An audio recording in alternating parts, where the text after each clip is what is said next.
Skandal perhitungan poin BWF memicu protes PBSI, mengungkap drama tersembunyi di balik persiapan Olimpiade Paris 2024.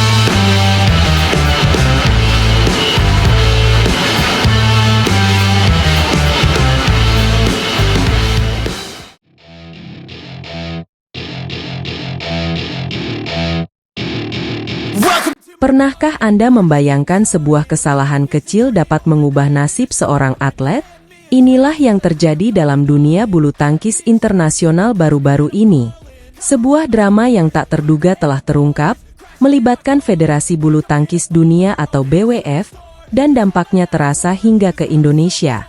Bayangkan ini, Anda adalah seorang atlet yang telah berlatih selama bertahun-tahun, memimpikan panggung terbesar dalam olahraga, Olimpiade. Lalu tiba-tiba, karena sebuah kesalahan penghitungan, impian itu seolah direnggut dari genggaman Anda. Inilah yang dialami oleh pasangan ganda putra Prancis, Ronan Labar dan Lucas Chorfe. Awalnya, mereka berada dalam zona aman untuk lolos ke Olimpiade Paris 2024. Namun, BWF tiba-tiba mengumumkan bahwa telah terjadi kesalahan dalam penghitungan poin. Revisi ini membuat rekan senegara mereka, Christo Popov dan Toma Junior Popov, justru yang mendapatkan tiket ke Olimpiade. Bayangkan perasaan Labar dan Chorfe saat itu. Tetapi cerita ini tidak berhenti di situ. Tidak lupa, kami ingin mendengar pendapat Anda. Beri komentar di bawah, dan pastikan untuk like dan share video ini. Labar dan Chorfe memutuskan untuk tidak menyerah begitu saja. Mereka membawa kasus ini ke Pengadilan Arbitrase Olahraga atau CAS. Dan apa yang terjadi? CAS mengabulkan tuntutan mereka. Untuk pertama kalinya dalam sejarah, Olimpiade akan memiliki 17 pasangan ganda putra, bukan 16 seperti biasanya. Keputusan ini mungkin tampak seperti sebuah kemenangan, tetapi efeknya bergelombang jauh melampaui Prancis. Indonesia, salah satu kekuatan besar dalam dunia bulu tangkis, juga merasakan dampaknya.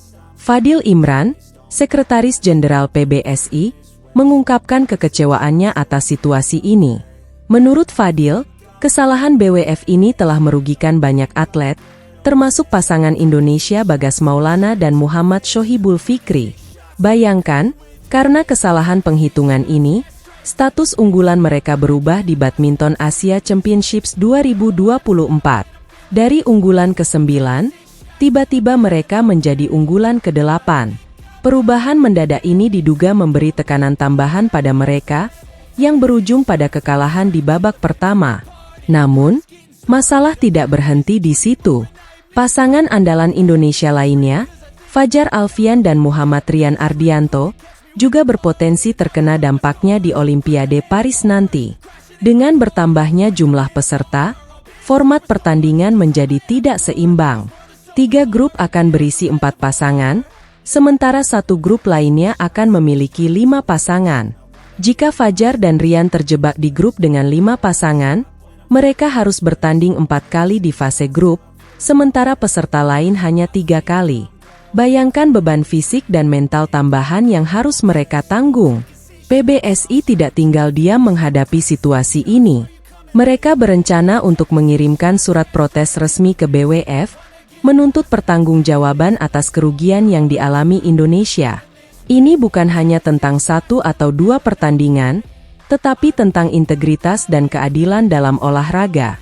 Lantas, apa yang bisa kita pelajari dari drama ini? Pertama, betapa pentingnya ketelitian dalam setiap aspek olahraga, bahkan dalam hal-hal yang tampaknya sepele seperti penghitungan poin. Kedua, ini menunjukkan betapa kompleksnya persiapan menuju event besar seperti Olimpiade. Dari pelatnas inilah akan lahir medali emas, tapi apakah tradisi ini bisa dipertahankan di tengah persaingan yang semakin ketat?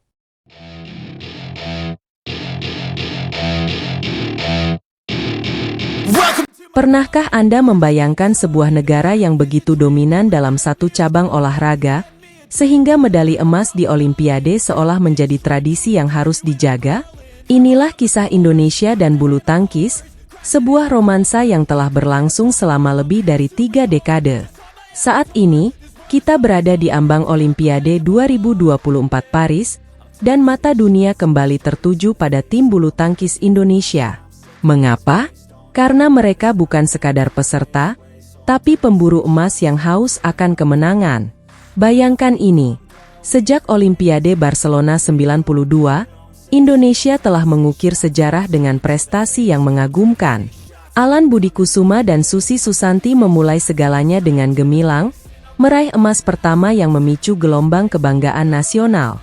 Sejak saat itu, nama-nama besar seperti Ricky Subagja, Reksi Mainaki, Tony Gunawan, Chandra Wijaya, Taufik Hidayat, Markis Kido, Hendra Setiawan, Tontowi Ahmad, Liliana Natsir, Gracia Poli, dan Apriani Rahayu telah meneruskan warisan emas ini. Tidak lupa, kami ingin mendengar pendapat Anda. Beri komentar di bawah, dan pastikan untuk like dan share video ini. Namun, perjalanan ini bukan tanpa tantangan. Olimpiade London 2012 menjadi momen yang mengejutkan ketika Indonesia untuk pertama kalinya pulang tanpa medali emas. Tapi apakah ini mengakhiri tradisi? Tentu tidak. Justru kegagalan ini menjadi batu loncatan untuk kebangkitan yang lebih kuat. Kini, menjelang Olimpiade Paris, semangat dan harapan kembali membara. Ketua Komite Olimpiade Indonesia, Raja Sapta Oktohari, dengan penuh keyakinan menyatakan bahwa dari pelatnas inilah akan lahir medali emas, perak, dan perunggu. Pernyataan ini bukan sekadar basa-basi, tapi cerminan dari kepercayaan terhadap potensi luar biasa para atlet Indonesia. 9 atlet terbaik telah dipilih untuk mewakili Merah Putih. Jonathan Christie, Anthony Sinisika Ginting, Gregoria Mariska Tunjung, Fajar Alfian, Muhammad Rian Ardianto, Apriani Rahayu, Siti Fadia Silva Ramadhanti, Rinav Rivaldi, Dan Pitha Haningtyas Mentari. Mereka bukan hanya membawa harapan satu cabang olahraga, tapi juga mimpi sebuah bangsa. Namun, di balik gemerlap medali dan sorotan kamera, ada cerita perjuangan yang jarang terungkap. Fadil Imran, Sekjen PP PBSI, mengingatkan bahwa tantangan yang akan dihadapi tidaklah kecil. Tapi dia juga menegaskan bahwa para atlet tidak sendirian. Di setiap tetes keringat mereka, ada dukungan dan doa seluruh rakyat Indonesia. Menariknya, ketika ditanya soal target, Fadil Imran memilih untuk tidak berjanji muluk-muluk. Dia hanya mengatakan bahwa mereka akan berusaha sebaik-baiknya, sesuai harapan rakyat Indonesia. Sikap ini menunjukkan kematangan dan kebijaksanaan dalam menghadapi tekanan. Jadi, apa yang bisa kita harapkan dari tim bulu tangkis Indonesia di Paris nanti? Apakah mereka akan kembali mengukir sejarah? Atau akankah ada kejutan yang tak terduga? Satu hal yang pasti, perjalanan mereka di Olimpiade Paris akan menjadi tontonan yang menegangkan dan mendebarkan. Ingatlah, setiap pukulan sutle, setiap lompatan smash, dan setiap gerak langkah mereka di lapangan bukan hanya pertarungan fisik, tapi juga perjuangan mental dan spiritual. Mereka membawa beban harapan sebuah bangsa, namun juga diperkuat oleh doa dan dukungan jutaan orang.